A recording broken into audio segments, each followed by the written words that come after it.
Lawmakers are wheeling and dealing in Frankfort right now, and they could be there until midnight. That's because today is the last regular day of the 2015 General Assembly. WLKY's Mark Vanderhoff was in Frankfort today and spoke to some Louisville area legislators about how they think the session went. Mark? Well, of course, that depends on who you ask and which issue you're talking about, but there are still some major issues that haven't been tackled. We'll have probably close to 1,000 bills filed in this session, and when it's all said and done, probably somewhere between 50 and 100 will actually pass. Republican Senator Jimmy Higdon of Lebanon says Kentucky's 2015 General Assembly has been productive, even if only a small fraction of the bills pass.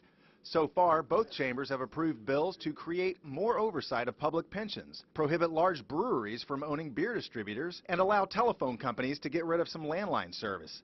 Democratic Representative Reginald Meeks of Louisville says there is too much unfinished business.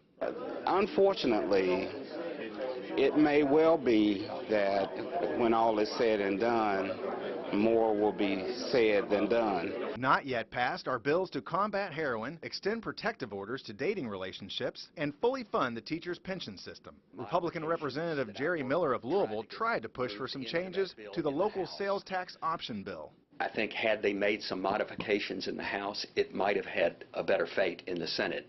That bill passed in the House, but died in the Senate. Senator Gerald Neal of Louisville, the Democratic caucus chairman, says he wishes the Senate would have given the bill a vote. And what has to be done here is you got to put your nose to the grindstone and engage it for what it is and try to come to a good outcome. There's always next year, Neal says.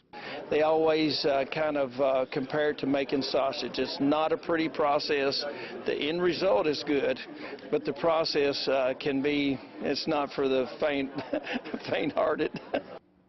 And there's still time for some bills that don't get votes tonight. The legislature will break for 1.5 weeks and then reconvene for 2 veto days. They can vote on some more bills then.